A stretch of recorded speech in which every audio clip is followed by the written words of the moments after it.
Sən nə tər eləyək? Sən dirəşmirsən 8000 düş. Mən son yer demişim. 7900 Allah Yox, xeyir. 8000 Hayda, nə oldu? 8000 yedinizə deyirdim İndi maşını. mənim maşını salamat maşındır, söz yox. Ölməyən məndir. Elədir, elədir. Qəşəng maşındır. Qəşəng maşındır. Pis də demək olmaz. Qardaş, Maşın maşın- yığdıracam ya qaqa. Maşın S-klaskadır. Elə. Maşın 8700-də deyirdim. Sənin üçün 500 manat keçdim oradan. Keçsə elədim. 8300 manat verirsən. Sən indi bunun detallar cavab deyirsən də. Zavod bez detal.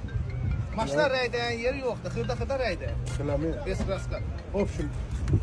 Gəl bunu 7-9 eləyək. 8000. Çatmır, pulumuz. 8300. Nəhlət sağ köşədə dirəşi verəyəm mən. Allah verir. Bəz qardaşlar, 2009-dur, dəyər sizcə? Amma maşın həqiqətən bez detaldır. Nə deyirsiniz? Bu qaqam satır. İnşallah görə razı sala bilmirik də. Cəb ehimlərində deyil.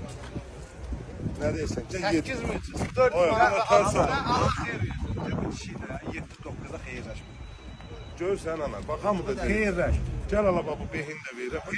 Allah xeyir versin. Alana da. Real müştəri. 100 də keçirəm 8200. Ana, xeyirləş. 10 dəfə gəlib Yaxşı, 100 də keç Allah xeyir versin. Götür. 8200. Hə, keç, keç. Yüzü sağ yüzümə. Ver, keç, keç, Yüzü sağ keç. yüzümə. Götür. 10 dəfə gəlib Allah xeyir versin. Allah xeyir versin. Alana da, salana da qardaş. Salamat sürəsin.